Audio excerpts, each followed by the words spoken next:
This is James McMillan from Art at War. Check out All Hip Hop. My man Chuck. Get it right, baby. Yo, what's going on, everybody? This is your man, Chuck Creekmer, a.k.a. Jigsaw, and I'm sitting here with the only lawyer I know with a hip-hop name, James McMillan, a.k.a. Jimmy Nichols. What's going on? Oh, man, oh, God is good, my brother. Yeah. Good to see you, man. Good to have you. Good to have you. Thank you for having me, man. Appreciate definitely. you. Appreciate the platform. Now, James, we've known each other for a long time. A long time. I was your lawyer at one point in time. Yeah. Oh, my God. Remember them days? Yeah, that was a long time ago. It was a while back. Yeah, you know? I can't remember how expensive you were, though. I was expensive, yeah, brother. You were expensive. You got to pay to play, baby. Like, listen. But that's when I didn't look at the books like that. You know what I'm saying?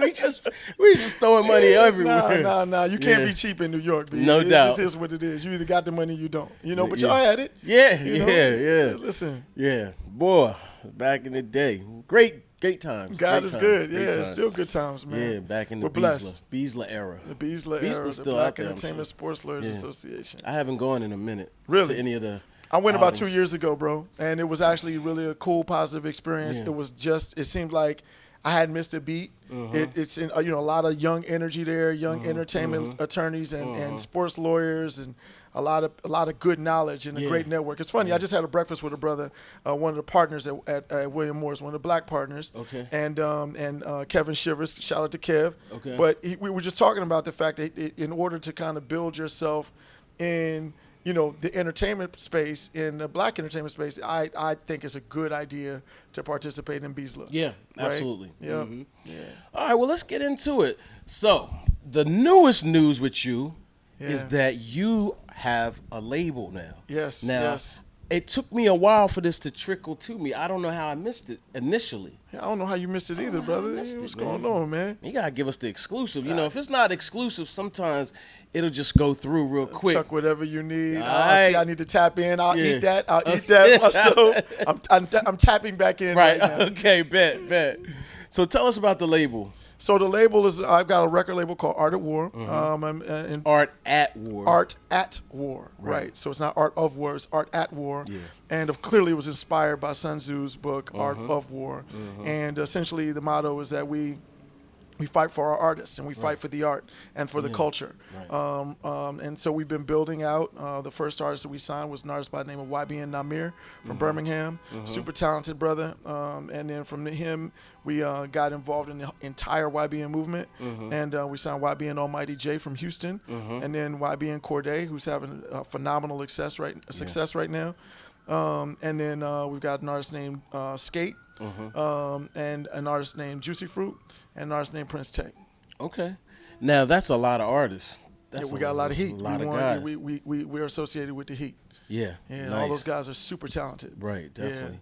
Yeah. And Corday is really one of those artists in particular who's well-respected across the board. He's phenomenal, Young, man. old. Even when he pops stuff a little bit, every now and then he'll say something, and I'll be like, yo, man, about the older cats, I'll be like, all right, okay. Yeah, you got to eat that. I eat that, You got to eat that. You got to eat that because he's a young, fresh perspective. And he's super talented, super smart. He's going to push the culture and push these cats to really analyze what they're doing. Yeah. Like, yo, you talking all of this young boy that, but some of these young boys can hold their own weight. Yeah. So you need to watch out. Right, absolutely. He's one of them. Absolutely. Now, you're in a partnership with Atlantic Records. Yeah. How's that work for you? It's been great, man. The team over there, Michael Kaiser, Craig Common, Julie Greenwald, Lon Ray, Juliet Jones, everybody's been awesome. Marsha, shout out. I could keep going on, but they're great, man. It's been an awesome partnership. We've been, again, we've had a lot of success in a short period of time. Yeah. So what's your vision for artists now? And you are really dealing with young artists, which to me is, or I should say requires special talent outside of lawyering or outside of just being a label. You know, you have to really have a different type of relationship. I think, in my opinion, in order to be successful in this space, you have to be tapped into the community. I think that's where we get our competitive edge in the sense that we've got, it's not just me, but I've got a team of people with me, managers and executives that have a lot of wide-ranging experience in dealing with our community, and that helps us cut through. I think we've dealt with everything from baby mama drama trauma to people getting arrested with, guns or, drug abuse. You know what I'm saying? And we have a way of dealing with it where, we make sure that the art still has a platform and it doesn't get diminished or in any way by the things that could sidetrack an artist's career that also plague our community. Right. So we try to help our artists, avoid those kind of pitfalls. And I think that's where the experience comes in as a lawyer. We've got people on our team with MBAs. We've got people on our team with all kinds of various degrees and just general life experience. Right. But they're all highly successful people. Right. One of my partners is James Prince, and he's, helped guide me and mold me in a way where my thinking is such that, we just want to win and live a positive lifestyle and kind of give that same positive lifestyle to the young men and women that are associated with our team. Yeah. He just said Jay Prince, y'all. Now he just floated that out there. The legend, the one. The legend. Yo, I interviewed Jay Prince, I think 2 years ago when his book dropped. Yeah. And I was literally hands down. Did you read it? Of course. Okay, I read the whole book. That was a test. Get my man together. Hold up. I'm literally thinking about reading it again because it's a pretty easy read, but it's a great read. I'm going to tell you what's an awesome experience. You got to read, got to listen to the audiobook. Okay. Right? The audiobook is excellent because it's in his voice. Yeah. And it's he just if you know his voice, he has a very distinct way of talking and getting his message through. Oh yeah. Yeah, exactly. Yeah, so I would encourage anybody to get the book or listen to the audiobook. Okay, absolutely. So so he represents one of the artists, right? No. We're in partnership with the YBN guys. And he's my general mentor. Got you. Yeah. You represented him when he went after Cash Money. Yeah, absolutely. We filed the initial lawsuit. Yeah. Yes, exactly. Him against Cash Money and all the various players that stepped on his toes. Yeah. Has that been settled? It settled up last year. Yeah. Or maybe it was earlier this year. My time is getting mixed up, but yeah. Okay. That's interesting. I'm trying to think about. Well, anyway, Jay Prince. Just other questions start to come into play. Listen, man, he's a mogul and he's been in the business. He's one of the black guys in this business that has really excelled in a great way. And a lot of those guys that started out when he started out are no longer relevant. And he's withstood the test of time and he's transcended not only into having success in music and entertainment but also in boxing. So he's to be strongly and highly commended for his efforts and for his efforts in the culture and for his successes. As a black man in the business. Well, shout out to him because that's how I opened my interview. I told him how he inspired me. Yeah. And he really did. Yeah. And that's why, honestly, in a lot of ways, all hip hop remains independent because he used to preach independence. Yeah. It's awesome. Definitely. Now, you, for those that may not know, are a lawyer and you've practiced law for 20 years. 20 years. Yeah. So you've seen it all. And I've seen a lot. Yeah, a lot. And you fought vigorously typically for artists, correct? Mostly for artists, for executives as well, Okay. and for people with a dream. Yeah. Okay. I think we've tried to, we try to make sure that we empower people's dreams. Right. And put the muscle behind it where we believe that they are committed to it. Yeah. A lot of times you meet people in their journey and they may have an idea, but they're not actually committed to the idea. Right. So, we over the years, I've come to kind of have a system of realizing when somebody is really committed to the craft and getting involved with those people and trying to help them reach their goals. Yeah. So you had a unique perspective. We were talking about Lizzo earlier. Yeah, absolutely. And I was like, and don't cancel me, but I was like, I feel like, again, with the butt out thing, right? It's just not appropriate, right? Okay. And it's not the size of her or anything. Right. It legit is just anybody. Right. You were having an issue because now the conversation is moving towards body shaming. Right. And I agree with you on that. It's not a body shaming issue. Okay. I think that there's an issue. I can hear the side of the argument where there is whether it's appropriate or inappropriate. Right. Right. I understand that, but at the same time, I think she's an entertainer, and I applaud her for taking those risks and pushing the envelope forward. And in today's culture, in my opinion, in today's entertainment community, you know, it's like, you know, one day it's Lizzo at the Staples Center, tomorrow it's so-and-so, or some tragedy like Juice WRLD or something like that, just taking the headlines.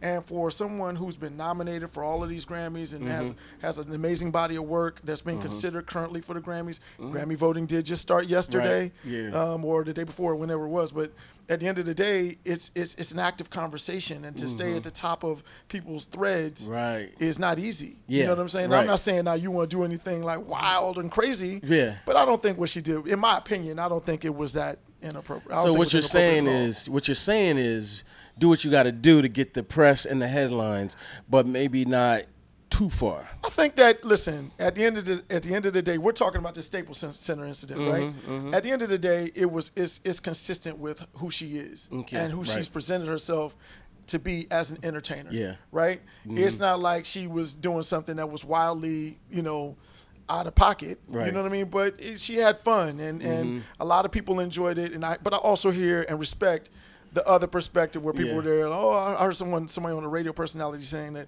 oh, you know, people are at the game with their kids, and you know, I get it, but you know, it's not that serious. It's not that serious.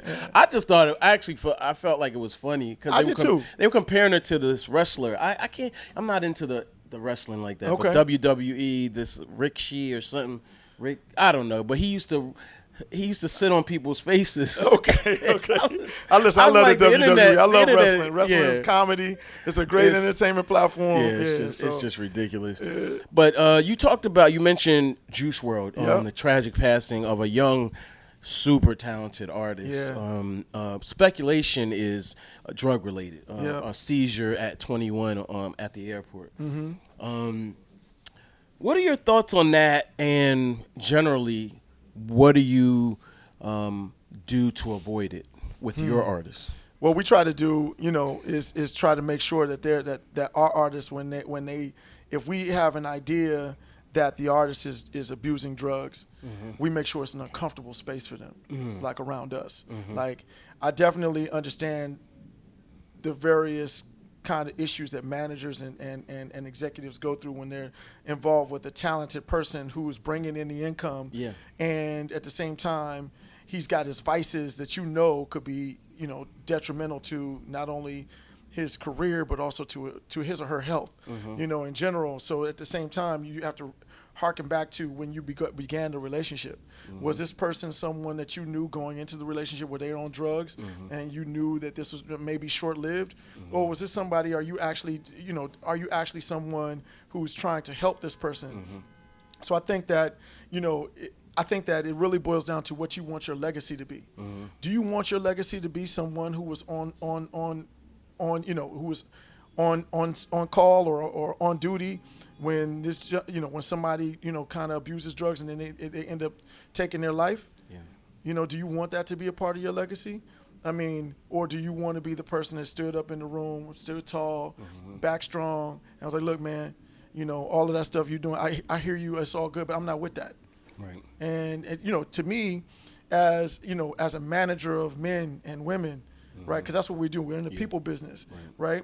I try to treat my artists and the artists that I'm involved with like partners. So the first and foremost, that the partnership is respect, right? So you got to treat them when you treat them with that respect goes both ways. Like, don't come to me with no bullshit. Right?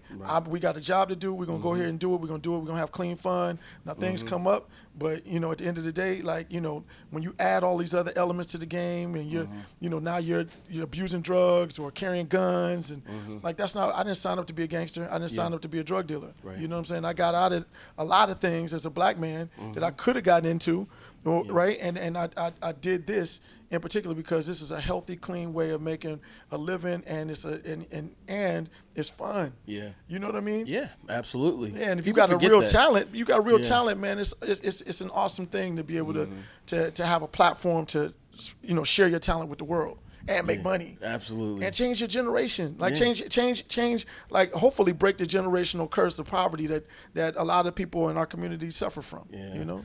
the tortured soul is romanticized a little too much. Yeah, I agree. I agree. I think it's funny. I was going back and forth with one of my teams, the management teams the other day, and one of the young men was like, "Oh man, you guys don't understand us artists. We go through this depression, but you realize, my thing with the artists is like, look, you realize a lot of that depression is brought on because you're taking depressants, right? When you take and abuse these drugs and they bring you to a certain space in your head, they have you like, thinking of all the negative things that could happen, or the sky is falling or whatever, and it's because you're abusing drugs. If you need real help, I'm here to help you get it. But if you don't, you're trying to self-medicate, in my opinion, is never the answer. It's an avoidance factor that just doesn't lead to anything really positive. Not in my opinion. No. The industry has profited greatly off of people passing away, or there's a lot of theories around that, I don't think it's intentional. Yeah. You don't think so? No, I mean, you got your conspiracy theories. Yeah, definitely. So-and-so took so-and-so out. Yeah. So they can live off the catalog. Right. It's kind of, to me, that's a little stretch. But, I mean, and they've got criminal agencies that kind of, go out and investigate those things. But I don't know. I think that's a little bit of a stretch. Yeah. Now, you come from a musical family. Yeah. And I'll let you speak on it, but your grandparents really Mr. and Mrs. 88 Keys. Inspired you. Talk they about inspired that me. They inspired my uncle and my mom and everybody in my family to have this kind of music underbelly that we all relied upon at times when it came out, whether it be at church functions or whether it be at school functions like talent shows and stuff. My cousin, you think you could dance, and he was Michael Jackson at one point in time. But it's always been, I think it's been a great thing for our family. My grandmother and my grandfather were Mr. and Mrs. 88 Keys back in the day, and they toured with Nat King Cole and a bunch of other people. My uncle played the drums for the Spinners, we grew up in a musical family, man. Yeah. Music was was definitely encouraged. They said, in part, you saw how much they did not profit from the art, and that inspired you to be a lawyer. Well, it inspired me to be a lawyer, and it inspired me because my mom went in a different direction. She went the educational route. Yeah. Right. So, it inspired me to see, I knew every week we were taking my grandmother, and my grandfather out to eat and doing stuff like that. Now they weren't poor. We had, everybody was happy, but at the same time, it was there was for all that rich history and all those rich experiences, there was not a big pot of gold sitting around waiting for them at the end of it all. So it was well, what happened and how did we get here? So that curiosity kind of, was always in the back of my mind and inspired me to want to help people and pursuing who were artists and everything. Now, did you play any instruments? I ain't had the patience for that. You didn't? I tried. I had to walk around this big ass cello at one point in time. I had a little flute. Every day, it was a little recorder. I started out with a little recorder. Then I had a flute. Then I had I think I did maybe the sax. My mom and my dad. Now my mom was encouraging on that front. My dad was like, "Yo, I'm trying to do something, and you over here." Our house wasn't that big. You know what I'm saying? I get it. Yeah, my mom. Yeah, it's funny because my mom was an educator too. Yeah, and she was pushing me to play something. She played the piano. Right. She wanted me to play the sax. Yeah. I had a sax, and I couldn't get into it. I couldn't rock with it. Yo, so hold on. Now, before the camera started rolling, we started talking about you and the mic, right? Yeah. The jigsaw was live and direct. You said you just hung up the mic 5 years ago. Now, please. Come on, bro. You put me on you're killing me right now. Help me understand the decision behind. Since we talk about the music. First of all, let's just say the hip hop phase was in full motion. Like hip hop had taken hold at that point in my life, so I stopped. It wasn't cool to be a saxophonist. I mean, but if you think about it, you could have been the first saxophone hip hop, mogul, right, artist. I should. When I saw Bill Clinton on Arsenio, I should have picked it back up. You know what I'm saying? Yeah, man. But hip hop took control. Did you ever rap? Nah, I never rapped. I did not have the confidence. I was scared. I couldn't do all of that, man. We were all scared. Yeah, that wasn't really my That's thing. why you never heard of me rapping. I rapped when I was back home, but when I came to New York, I literally rapped 2 times since I've been in New York. I love it. I rapped for a large professor once. Oh, that had to be crazy. Yeah, he was impressed. But he did he give you a beat? He didn't give me a beat. He gave me his phone number. All right. But he didn't hit me back. So I was like, all right, well, I guess that's not going to work out. It's all good. You found your way. Yeah. You know what I'm saying? Yeah. I love it. Yeah, man. It's beautiful. So tell me about the, where Art at War is heading. I mean, you're in the very, very beginning stages. Yeah. Now. Yeah. We've only been around for maybe 2 years. I think it's 2 years. Oh, but I thought the partnership, did it come started before at the the end. partnership? No. We at the partnership kind of. It was funny because for a while I didn't even have a name for the company. I started the partnership with Atlantic in like the end of 2017. Oh, okay, got you. And so we've only been around for maybe 2 years. Okay. Yeah, but it's been a great thing. But I think that we're doing our thing. I think you asked me where we're going with this. Mm-hmm. So. Essentially what we want to do is be involved with anybody that's got heat. Mm-hmm. Any hot artist, we want to provide the platform, and we want to be associated with. But you got to have heat, and heat is subjective. Right. You know what I mean? So. Now you're looking for artists at all times. All times. Now, when you say, I almost feel like do you have a platform? Like I almost feel like you have something else, because again, all these artists, it's hard. These what guys. What you mean? Well, I don't know. Is there a technology play here? Like, do you have like, I don't know. Okay, maybe my all hip hop side is just going left with it. Give me your thoughts. But when you're so like I know, if an artist isn't getting enough attention, or if he's not or she not, they see one of them blowing up and they not, then that creates animosity sometimes. You know what I'm saying? It can create healthy competition. Okay. So you it goes back to the coaching, and it goes back to making sure that we're all on message and all on the same page. Okay. At the end of the day, it's healthy competition. You see your brother over here having some success. We try to create an environment where that brother or sister on the label is also willing to share that spotlight to some degree. So depending on where you are, if you are having phenomenal success and you see your young brother out here who's been down with you and supportive of you in the studio or otherwise along your journey, hopefully you'll allow him to open up for you, or maybe you may want to give him a bar, but it has to come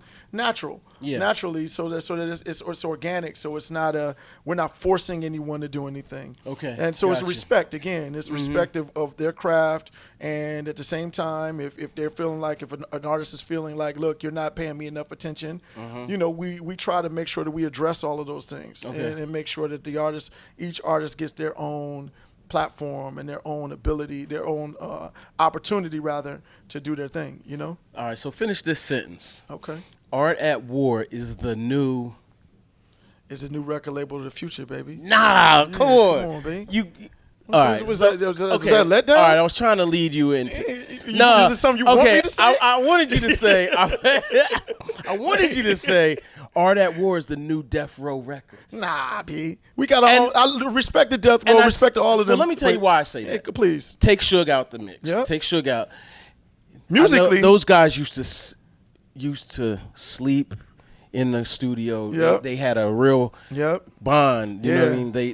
They knew each other. They were on each other's records. Yeah. It was like all boats rose. Yes. I think a lot of but all the successful ones had, in my opinion, had that same kind of chemistry. There was a chemistry there. Yeah. Whether it be Bad Boy, whether it be Cash Money, whether it be Death Row, Rap a Lot, there was a chemistry that was Absolutely. built. Yeah. That amongst the soldiers that were on the label that actually came, the artists that really like propelled those brands to a whole nother level. Right. Now building that chemistry is the trick. Yeah. That's not the easy part. But at the same time, especially in today's world, because the internet has made it such that everybody's all over the place. Yeah. You think about it. My YBN guys, we got YBN guys from our main guy, YBN Namir from Birmingham.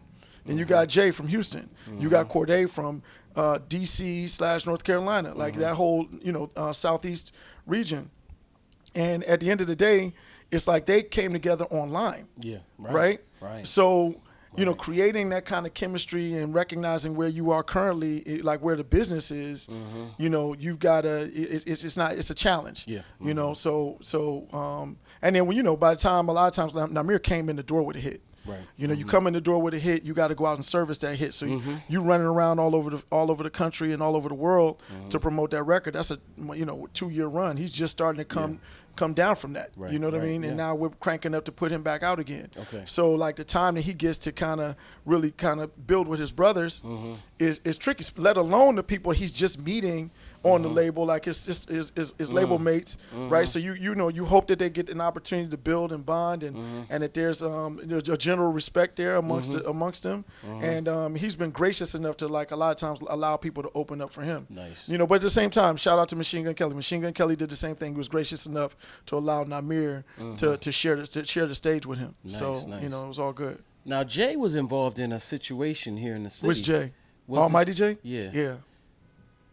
How did you have any impact on resolving that situation? Yeah, we all came together, man. It was all hands on deck in trying to resolve that situation. So we got the solution that we wanted, and we dealt with it in a timely fashion. I think, you know, he ended up getting his chain. He got attacked and got his chain taken, and then not only did he get taken, but the guys went online and tried to make it a moment. It was just corny, you know what I'm saying? So we tried to address it and realize that, like, look, you know, because, again, we're in the community. Like, we're guys, and we have tentacles in the community. We're real guys that know what it is to be, you know, to be victims, know what it is to be, you know, victims of not just like crimes, but victims of the other societal things that plague our community, right? So, you know, James Prince was actually able to come out and give a voice to that and ask the real people to stand up. Like, this, we can't stand for this kind of shit in our community, man. Yeah. You know, this kid is a young man who's, you know, basically just trying to live his dreams through music and as an entertainer. So, you know, you got some other kids who are out here just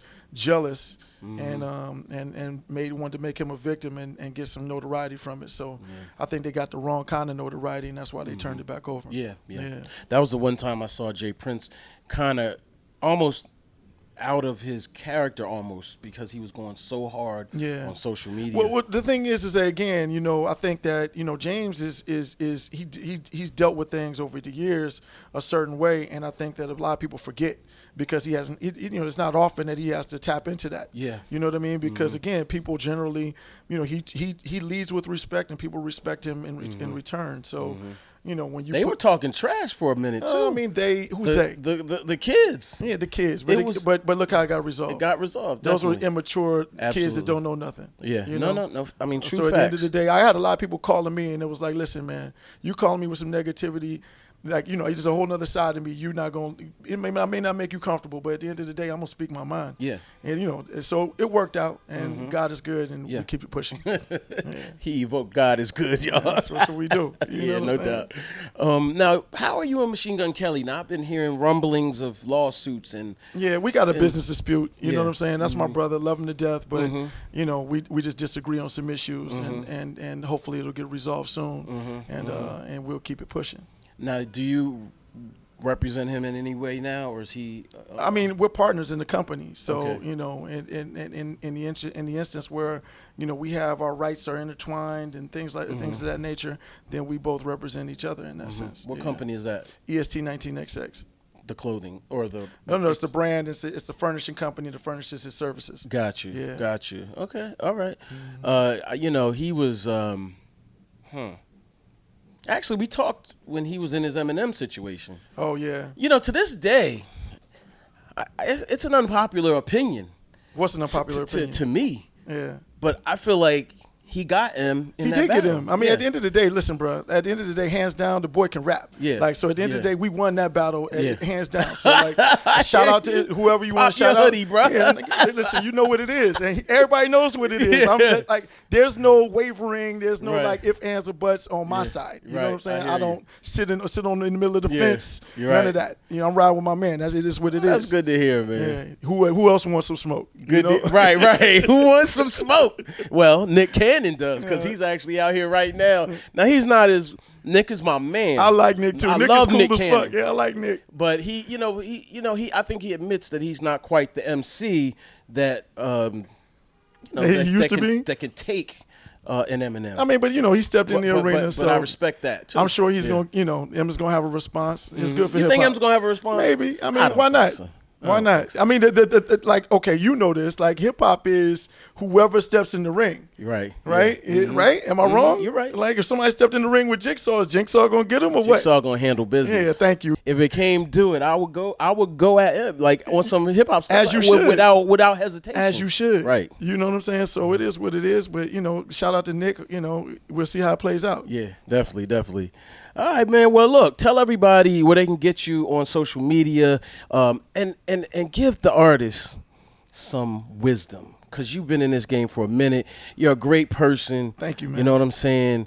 We're going to talk to you again, so make no mistake about it. This is not our last conversation. Okay. You know what I mean? But looking forward to it. So tell people where they can get you, and also just a little bit of words of wisdom for the artist that's looking right now. Okay. All right. So you can get me at my Instagram is at Jimmy Nichols, JimmyNickles. We have an Art at War, or you can email me at james@artatwarent.com, and yeah, that's it. Okay, you're giving out the email. Why not? Okay, that's what we doing now. Hopefully, I won't get flooded with nonsense, but we'll sift through it. But it's all good. It's all good. So, what advice can you give people?